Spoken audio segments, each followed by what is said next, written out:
ये जो किला देख रहे हो आप लोग, जिसके अंदर हम लोग खड़े हैं, इसका नाम है जयगढ़। उस समय राजस्थान छोटे छोटे 22 रियासतों में डिवाइड था। राजपूताना था और राजपूताना में 22 रियासतें थी। यहाँ पे राजपूत राजाओं का शासन था, इसलिए इसको राजपूताना बोल रहे थे। आज़ादी के बाद इंडिया आज़ाद हुआ था 1947 में। सब लोग ये देखते हैं कि इंडिया 47 में आज़ाद हुआ, तो राजस्थान भी 47 में हुआ होगा। इंडिया का एक पार्ट है, इंडिया से अलग थोड़ी है। बाकी हकीकत ये है कि जो आज हम इंडिया देख रहे हैं वो सिर्फ 62% ही अंग्रेज़ों के अंडर में था जी। अंग्रेज जाने के बाद में वो 62% पार्ट तो आज़ाद हो गया, लेकिन बाकी बचा हुआ 38% अंग्रेज़ों के अंडर में नहीं था, जो आज़ाद नहीं हुआ था।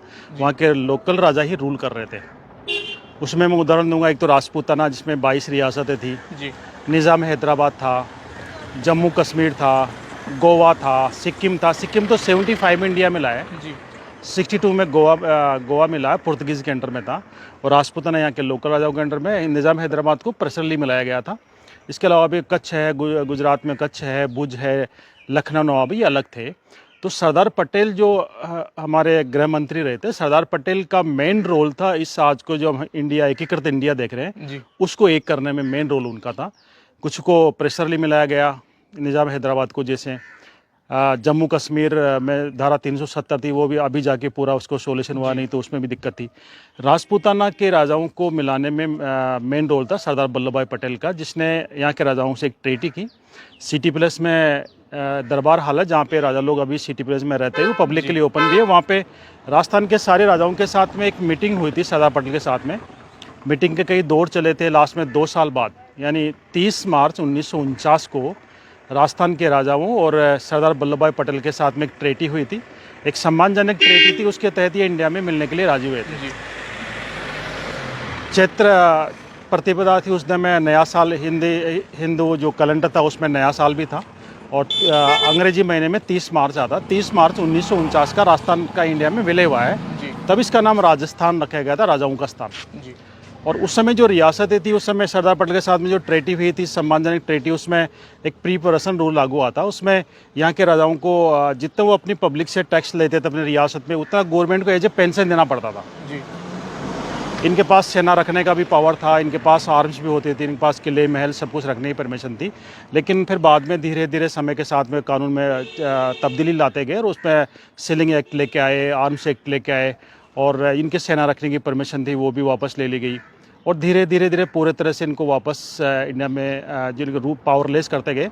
हाँ, इनके पास काफ़ी फोर्ट प्लेसेज है, कानून में थोड़ा दायरे में थोड़ा लूज़ रखते हुए इनके लिए स्पेशल एक ट्रीटी की गई थी। उसमें रास्ता निकाला गया था कि आप लोग अपनी प्रॉपर्टी है, फोर्ट है, पैलेस है, उसको हेरिटेज होटल में डेस्टिनेशन वेडिंग के लिए पब्लिकली ओपन करके लोगों को रोज़गार दे भी सकते हो, और वहाँ पे उसको रिपेयर करा के उसको मेंटेन भी रख सकते हो। जो गवर्नमेंट काम करेगी वो राजा लोग करेंगे, उस पर टैक्स नहीं होगा, यानी ट्रस्ट पे टैक्स नहीं होगा। तो ज़्यादातर राजा लोगों ने, राजस्थान के जो राजा लोग थे, उन्होंने अपनी प्रॉपर्टी के फोर्ट प्लेसेज जो थे उनको ट्रस्ट में कन्वर्ट किया है, जो आज हेरिटेज होटल में कन्वर्ट है। डेस्टिनेशन वेडिंग के लिए हज़ारों लोग काम करें, लाखों लोगों को रोज़गार मिल रहा है उससे, जिसमें ये फोर्ट जयगढ़ भी है जी। ये जयगढ़ फोर्ट आज भी एक ट्रस्ट के अंडर में है। जयपुर राज परिवार के अधीन एक ट्रस्ट है, इसमें करीब 200 लोग काम करते हैं, और इसके मेंटेनेंस के लिए, यहाँ के लोगों को रोज़गार देने के लिए इसमें टिकट लगा रखी है, जिससे पूरा फोर्ट मेंटेन होता है। अच्छा। और उन लोगों को सैलरी भी दी जाती है जी। और यहाँ पे आज भी जो है जयपुर राजवंश का फ्लैग लगता है, जो पहले राजाओं का रियासती फ्लैग होता था, जो इनका 5 कलर का झंडा होता था। आज भी यहाँ पे पचरंगा झंडा देखिए, साइड में मैं आपको दिखा रहा हूँ वहाँ पे जी। वो जो फ्लैग है उसमें 3 नहीं 5 कलर है। ये रेड है, सिफ्रॉन है, वाइट है, ग्रीन और ब्लू है लास्ट में जी। ये पचरंगा झंडा जयपुर रियासत का झंडा था। 400 साल से ये झंडा लगता आ रहा है। 400 साल पहले ये इनका पचरंगा झंडा नहीं होता था। यहाँ के जो राजा थे 11वीं शताब्दी में राजा काकिल देव था जी, जिसने इस फोर्ट की स्थापना की थी 1036 में। तब से लेकर आज तक ये उसी डायनेस्टी के अंडर में रहा है। अच्छा। जब काकिल देव ने ये फोर्ट बनाया था, यहाँ के राजा भगवान राम के लड़के कुश के वंश थे, कछवाहा कहलाते हैं। या राजस्थान में आने से पहले ये लोग ग्वालियर के शासक थे, ग्वालियर से पहले नरवर के शासक थे, नरवर से पहले बिहार में रोहतासगढ़ थे, वहाँ के शासक थे, उससे पहले अयोध्या के, यानी भगवान राम के लड़के कुश के वंश थे। अयोध्या का इनको राज मिला था उस समय। तो उस समय भगवान राम का झंडा जो भगवा कलर का एक पताका होती थी, भगवा कलर का, वो झंडा इनका होता था। लेकिन ये पचरंगा झंडा कब से हुआ है? आज से 400 साल पहले यहाँ के राजा मान सिंह थे, जो अकबर के चीफ कमांडर थे 16वीं शताब्दी में जी। अकबर ने उनको आदेश किया था अफगानिस्तान पे अटैक करके जीतने के लिए, और अफगानिस्तान की भौगोलिक स्थिति ऐसी थी कि वहाँ उसको कोई जीत नहीं पाया था। और राजा मान सिंह ने अफगानिस्तान पे अटैक करने से पहले करीब 200 युद्ध किए थे और किसी युद्ध में राजा मान सिंह को हार नहीं मिली थी। तो राजा मान सिंह की ताकत से अकबर भी भयभीत होने लग गया था कि मान सिंह जब तक मेरे पक्ष में है ठीक है, बाय द वे कभी कोई मतभेद हो जाता है और मान सिंह अगर मेरे खिलाफ चला गया तो मेरा इंडिया में टिकना मुश्किल हो जाएगा, तो क्यों नहीं इसको कमज़ोर किया जाए। या तो अफगानिस्तान पर अटैक करके इनकी आधी शक्ति वहीं खत्म हो जाएगी या खुद भी मारा जाएगा। अफगानिस्तान का अगर जीत भी लेता है तो इसकी लगभग आधी ज़्यादा सेना खत्म हो जाएगी, पावर वो नहीं रहेगा जी। लेकिन मान सिंह बड़ा चतुर रणनीतिकार था। उसने अफगानिस्तान पर डायरेक्ट अटैक नहीं करके वहाँ की पूरी भौगोलिक स्थिति का मालूम किया, वहाँ के लोगों से कॉन्टेक्ट किया, ये लोग कहाँ रहते हैं और कैसे कैसे छुपते हैं, कैसे दुश्मन पर अटैक करते हैं, वो सारा मालूम करके 2 साल उसमें लिया। और लास्ट में जब अफगानिस्तान पर अटैक किया उस समय अफगानिस्तान 5 टुकड़ों में डिवाइड था, काबुल, कंधार, बलख, गजनी और तजाक। वो सारे राजा मान सिंह के खिलाफ एकजुट हो गए थे क्योंकि मान सिंह बड़ा पावरफुल था जी। लेकिन मान सिंह की सेना ने 5 को एक साथ युद्ध में हराया। 5 को एक साथ हराने के बाद उनके 5 को अरेस्ट करके अकबर के दरबार में पेश किए। अच्छा जी। अकबर ने उन 5 के सर कलम के करने के आदेश कर दिए थे, लेकिन मान सिंह को ये अच्छा नहीं लगा क्योंकि मान सिंह चाहते थे, वो भी कहीं के राजा थे, हार जीत होती रहती, ये उनका सर कलम करना ये अच्छा नहीं है। तो अकबर का विरोध, इस बात में थोड़ा विरोध किया। तो अकबर ने मान सिंह को खुश करने के लिए फिर उनके 5 के झंडे जो जीत के लेके आए थे, 5 के झंडे अलग अलग कलर के थे, वो राजा मान सिंह को दिए उस विक्ट्री की याद में, उस विजय की याद में।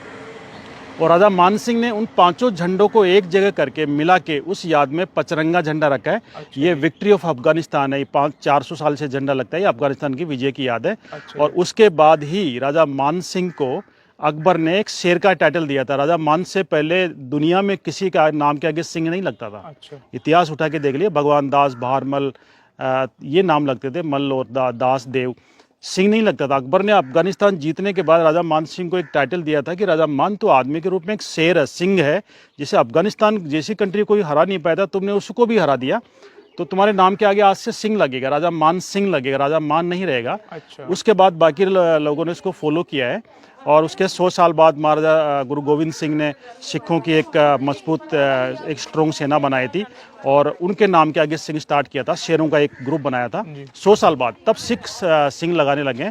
उससे पहले राजा मान सिंह से पहले 400 साल पहले दुनिया में नाम के आगे किसी का सिंह नहीं लगता था। अच्छा। आजकल तो फैशन हो गया, हर कोई फैशन में सिंह लगाते हैं, बाकी एक टाइटल है।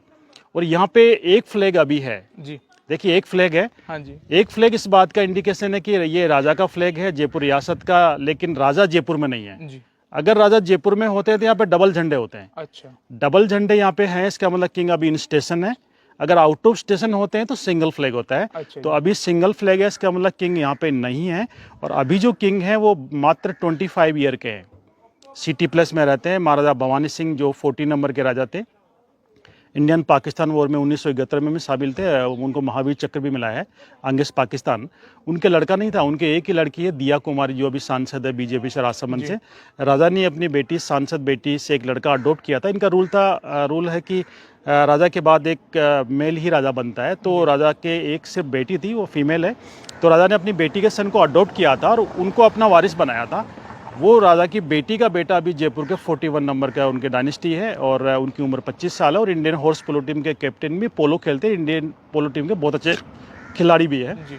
तो ये यहाँ की स्टोरी है। बात की इस फोर्ट के अंदर क्या क्या मेन अट्रैक्शन है, उसमें से सबसे जो पहला अट्रैक्शन है, जो मेन अट्रैक्शन हमारा होगा, दुनिया की सबसे बड़ी एक तोप है, इसका नाम जय बाण है। जय बाण के बारे में हम लोग वहीं जाके उसके बारे में बताएंगे जी।